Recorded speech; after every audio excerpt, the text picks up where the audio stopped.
Olá, bem-vindo, bem-vinda ao Jornada Literária. Se você gostar desse conteúdo, peço por favor que clique no joinha, se inscreva e, se quiser incentivar este trabalho, pode contribuir através do Apoia-se Leitura Narrada. Se você chegou até aqui, obrigada. A Conquista da Felicidade, por Bertrand Russell, parte 14. Capítulo 14. Trabalho. É possível que não esteja muito claro se o trabalho deve ser contado entre as causas da felicidade ou da infelicidade. Há, realmente, muitos trabalhos extremamente desagradáveis e, também, o excesso de trabalho é sempre algo muito penoso. Quanto a mim, acredito que, se o trabalho não é excessivo, para a maioria das pessoas a tarefa mais enfadonha é melhor do que nenhuma tarefa. Há toda uma gradação no trabalho, desde o mero alívio do tédio até os prazeres mais intensos, dependendo do tipo de trabalho e das aptidões do trabalhador. A maior parte do trabalho que quase todo mundo precisa fazer não tem interesse algum em si, mas até mesmo esse tipo de trabalho apresenta grandes vantagens. Para começar, ocupa muitas horas do dia, sem necessidade de decidirmos o que há para fazer. A maioria das pessoas que se vê livre para ocupar seu tempo como quiser fica indecisa, sem que lhe ocorra a ideia de algo suficientemente agradável que valha a pena ser feito. E, qualquer que seja a decisão, aparece a desagradável sensação de que teria sido melhor fazer algo diferente. A capacidade de sabermos empregar de forma inteligente nosso tempo livre é o último produto da civilização, e, por enquanto, há poucas pessoas que alcançaram esse patamar. Além disso, termos que decidir já é tarefa desagradável. Excetuando as pessoas com iniciativa fora do comum, quase todas preferem que lhes seja dito o que precisa ser feito a cada hora do dia, desde que as ordens não se mostrem desagradáveis. Quase todos os ricos ociosos padecem de um aborrecimento insuportável, e este é o preço que pagam por se livrarem dos trabalhos penosos. Às vezes encontram alívio caçando na África ou dando a volta ao mundo de avião, mas o número de sensações desse tipo é limitado, sobretudo quando já não são mais jovens. Por isso, os ricos mais inteligentes trabalham quase tão duro como se fossem pobres, e a maior parte das mulheres ricas se mantém ocupada em inumeráveis frivolidades, de cuja transcendente importância está firmemente convencida. O trabalho é desejável, antes de tudo e sobretudo, como preventivo do tédio, porque o tédio que uma pessoa sente quando está fazendo um trabalho necessário, mas pouco interessante, nada é em comparação com o aborrecimento que sente quando não há o que fazer. Tal vantagem vem acompanhada de outra. Torna os dias de festa muito mais felizes. Se o trabalho não é tão duro que deixe a pessoa sem forças, o trabalhador tirará de seu tempo livre muito mais prazer do que o ocioso. A segunda vantagem de quase todos os trabalhos remunerados e de alguns não remunerados é que oferecem possibilidades de êxito e dão oportunidade à ambição. Em quase todos os trabalhos, o êxito é aquilatado pelos ganhos, e isso será inevitável enquanto durar nossa sociedade capitalista. Somente nos melhores trabalhos é que não funciona tal critério de avaliação. Nessa ânsia de ganhar mais que os homens sentem, intervém tanto o desejo de êxito como os dos luxos adicionais que poderiam obter com mais dinheiro.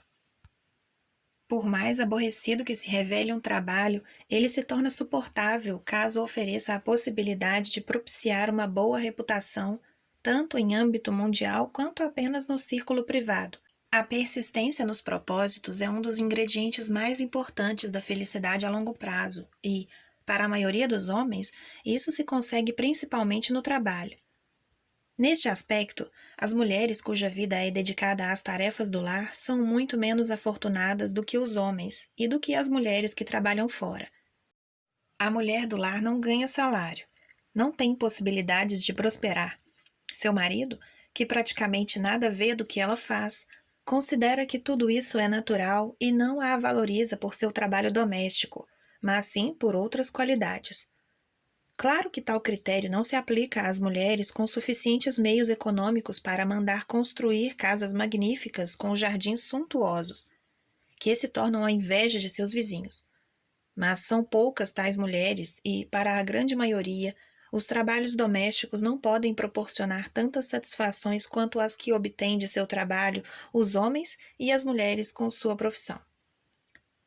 Quase todos os trabalhos proporcionam a satisfação de matar o tempo e de oferecer alguma saída à ambição, por mais humilde que seja, e essa satisfação basta para que, inclusive, aquele que tem um trabalho aborrecido seja, a médio prazo, mais feliz do que aquele que não pode contar com isso. Mas quando o trabalho é interessante, propicia satisfações de um grau superior ao simples alívio do tédio. Os tipos de trabalho com algum interesse podem ser ordenados hierarquicamente. Começarei pelos que são apenas ligeiramente interessantes e terminarei pelos mais dignos de absorver todas as energias de um grande homem. São dois os principais elementos que fazem interessante um trabalho. O primeiro é o exercício de uma habilidade, o segundo, a construção. Todo aquele que adquiriu uma habilidade pouco comum sente prazer em exercitá-la até que a domine sem esforço ou que já não possa aperfeiçoá-la. Esta motivação para a atividade começa na primeira infância. O menino que sabe plantar bananeira acaba perdendo o gosto de andar com os pés. Muitos trabalhos proporcionam o mesmo prazer que os jogos de habilidade. O trabalho de um advogado ou de um político deve produzir um prazer similar ao que experimentamos ao jogar bridge, mas de uma forma mais agradável. Naturalmente, aqui não se trata apenas de um exercício de habilidade, mas de superação de um adversário hábil. Porém, ainda que não exista este elemento de competição, a execução de proezas difíceis nos é sempre agradável. O homem capaz de fazer acrobacias com um aeroplano experimenta um prazer tão grande que, por ele, está disposto a arriscar a vida. Imagino que um bom cirurgião, malgrado as dolorosas circunstâncias em que realiza seu trabalho, obtém satisfação da requintada precisão de suas operações. O mesmo tipo de prazer, embora de forma menos intensa, é obtido em muitos trabalhos de natureza mais humilde. Já ouvi falar até de homens que gostam do trabalho de abrir poços. Todo trabalho que exija habilidade pode causar prazer, desde que a habilidade requerida seja variável ou possa ser indefinidamente aperfeiçoada. Sem tais condições, o trabalho deixará de ser interessante quando a pessoa alcançar o grau máximo de habilidade. O atleta bem-sucedido em corridas de 5.000 metros rasos deixará de obter prazer com essa ocupação quando chegar a uma idade em que já não lhe for possível bater suas marcas anteriores. Felizmente, existem muitíssimos trabalhos em que as novas circunstâncias exigem novas habilidades, e uma pessoa pode continuar melhorando, pelo menos até alcançar a idade madura. Em alguns tipos de trabalhos qualificados, como a política, por exemplo, parece que a melhor idade do homem se acha entre os 60 e os 70 anos. O motivo é que nessa classe de profissões é imprescindível ter uma grande experiência no trato com os demais. Por isso, os políticos bem-sucedidos podem ser mais felizes aos 70 anos do que os outros homens da mesma idade. Seus únicos concorrentes nesse aspecto são os que dirigem grandes negócios. Os melhores trabalhos têm outro elemento que é ainda mais importante como fonte de felicidade do que o exercício de uma habilidade: o elemento construtivo. Em alguns trabalhos, embora sejam poucos, construímos algo que fica como um monumento depois de terminada a tarefa. Podemos distinguir a construção da destruição pelo seguinte critério: a construção, em seu estado inicial, é relativamente caótica, mas seu estado encarna um propósito. A destruição ocorre diferentemente. Seu estado inicial encarna um propósito e o resultado é que é o caótico. Ou seja, o único objetivo do destruidor é criar um estado de coisas que não encarne um determinado propósito. Este critério se aplica ao caso mais literal e óbvio, que é a construção de prédios. Para construir um edifício, seguimos um plano previamente traçado, ao passo que, ao derrubá-lo, ninguém decide como ficarão exatamente os materiais depois da demolição. Lembremos que muitas vezes a destruição é necessária como passo prévio para uma futura construção. Neste caso, faz parte de um todo que é construtivo. De qualquer maneira, Não é raro que as pessoas se dediquem a atividades cujos propósitos são destrutivos, sem relação com nenhuma construção que possa ocorrer posteriormente. Frequentemente, enganam-se, teimando em acreditar que estão apenas preparando o terreno para depois construir algo novo, mas em geral é possível desmascarar esse engano, quando se trata de um engano, perguntando-lhes o que vão construir depois. Veremos então que se perdem naquilo que dizem e falam sem entusiasmo, ao passo que da destruição preliminar falavam com entusiasmo e precisão.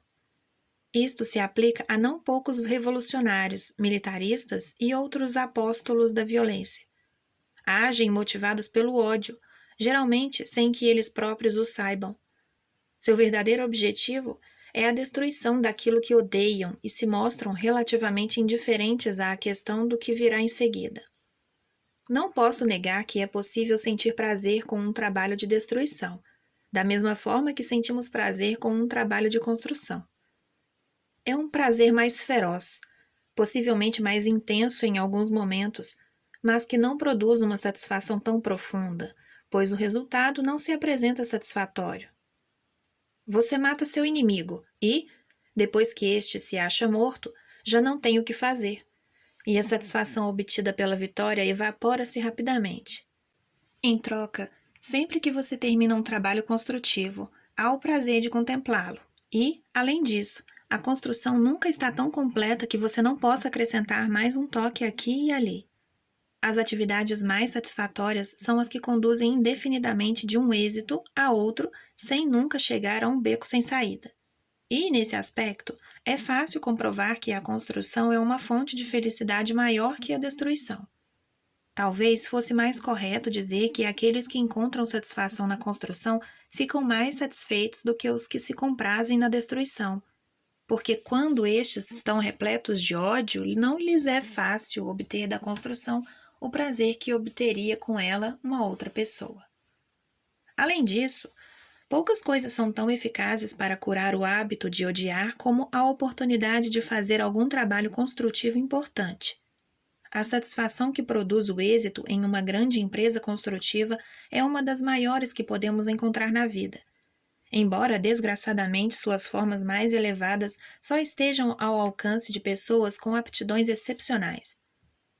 Ninguém pode tirar de ninguém a felicidade que provoca haver feito bem a um trabalho importante, a não ser que lhe seja demonstrado que, na verdade, todo o seu trabalho está mal feito. Tal satisfação pode apresentar muitas formas. O homem que projeta um plano de irrigação, com o qual consegue desenvolver a agricultura em pleno deserto, desfruta a satisfação em uma de suas formas mais tangíveis. A criação de uma organização pode ser um trabalho de suprema importância. O mesmo acontece com o trabalho desses poucos estadistas que dedicaram suas vidas a criar ordem a partir do caos, dos quais Lenin é o expoente máximo em sua época. Os exemplos mais óbvios são os artistas e os homens de ciência. Shakespeare disse de seus poemas, abre aspas, viverão enquanto os homens respirarem e os olhos puderem ver, fecha aspas. E não pode haver dúvidas de que esse pensamento consolava em tempos de desgraça. Em seus sonetos, insiste em que pensar em seu amigo o reconciliava com a vida. Mas não posso deixar de suspeitar que os sonetos que ele escreveu para o amigo foram mais eficazes para esse propósito do que o próprio amigo em si. Os grandes artistas e os grandes homens de ciência fazem um trabalho que por si só é prazeroso. Enquanto o fazem, ganham a admiração das pessoas cujo respeito vale a pena. Respeito este que lhes proporciona o tipo mais importante de poder, o poder sobre os pensamentos e os sentimentos de outros. Além disso, têm excelentes razões para pensar bem de si próprios. Qualquer um pensaria que essa combinação de circunstâncias favoráveis seria suficiente para tornar qualquer homem feliz. Mas não é o caso. Michelangelo, por exemplo, foi um homem terrivelmente infeliz e sustentava, embora eu esteja seguro de que não era verdade, que nunca teria se preocupado em produzir obras de arte caso não fosse obrigado a pagar as dívidas de seus parentes pobres. A capacidade de produzir grandes obras de arte, não raro, anda junto, embora não seja sempre, com uma infelicidade temperamental tão grande que, se não fosse o prazer que o artista obtém com sua obra, o levaria ao suicídio. Portanto, não podemos dizer que uma grande obra, ainda que seja a melhor de todas, torna um homem feliz. Só podemos dizer que consegue fazê-lo menos infeliz. Por outro lado, os homens de ciência costumam ter um temperamento menos propenso à desventura do que o dos artistas e, como regra geral, os grandes cientistas são homens felizes que devem sua felicidade principalmente a seu trabalho. Uma das causas da infelicidade entre os intelectuais de nossa época é que muitos deles, sobretudo os que possuem talento literário, não acham ocasião de exercer seu talento de maneira independente e precisam se filiar a ricas empresas, dirigidas por filisteus, que insistem em fazê-los produzir o que eles consideram tolices perniciosas. Se fizéssemos uma pesquisa entre jornalistas da Inglaterra e dos Estados Unidos, perguntando-lhes se acreditam na política do jornal para o qual trabalham, creio que ficaria comprovado que só uma minoria responde que sim. O resto, para ganhar a vida, prostitui seu talento em um trabalho que considera daninho. Este tipo de trabalho não proporciona nenhuma satisfação autêntica. E, para reconciliar-se com isso, o homem tem que se tornar tão cínico que mais nada lhe produz uma satisfação saudável. Não posso condenar os que se dedicam a esse tipo de trabalho, porque morrer de fome é uma alternativa demasiadamente dura. Todavia, acredito que, se alguém tem a possibilidade de fazer um trabalho que satisfaça seus impulsos construtivos sem experimentar fome demais, agirá bem, em termos de sua felicidade, escolhendo esse trabalho no lugar de outro mais bem pago, mas que não lhe pareça digno de ser feito. Sem autorrespeito, a felicidade é praticamente impossível. E o homem que se envergonha de seu trabalho dificilmente poderá respeitar a si próprio. A satisfação do trabalho construtivo é privilégio de uma minoria, mas, considerando bem, pode ser privilégio de uma minoria bastante grande. Ela é sentida por aquele que é seu próprio chefe e, também, por todos aqueles cujo trabalho lhes parece útil e requer uma considerável habilidade. A criação bem-sucedida dos filhos é um trabalho construtivo muito difícil, que pode produzir uma enorme satisfação. Qualquer mulher que tenha conseguido isso sente que, como resultado de seu trabalho, o mundo contém algo de valor que de outro modo não conteria. Os seres humanos são bem diferentes entre si no que se refere à tendência a considerar suas vidas como um todo. Alguns o fazem de maneira natural e consideram que, para ser feliz, é imprescindível fazê-lo com alguma satisfação. Para outros, a vida é uma série de incidentes desconexos, sem rumo nem unidade. Creio que os primeiros têm mais possibilidades de alcançar a felicidade do que os segundos, porque, pouco a pouco, aqueles vão acumulando circunstâncias das quais podem obter satisfação e autoestima, ao passo que estes outros se veem arrastados de um lado para outro pelos ventos das circunstâncias, ora aqui, ora acolá, sem chegar nunca a um porto seguro. Acostumarmos-nos a ver a vida como um todo é um requisito indispensável para a sabedoria e a moral autêntica, algo que deveria fazer parte da educação formal. A persistência nos propósitos não é suficiente para que uma pessoa se torne feliz, mas é uma condição quase indispensável para uma vida feliz. E a persistência nos propósitos encarna-se sobretudo no trabalho. Final da leitura da parte 14. Sinta-se à vontade para comentar ou abrir algum debate. Não se esqueça de curtir e, principalmente, de se inscrever. Obrigada por estar aqui. Até a próxima!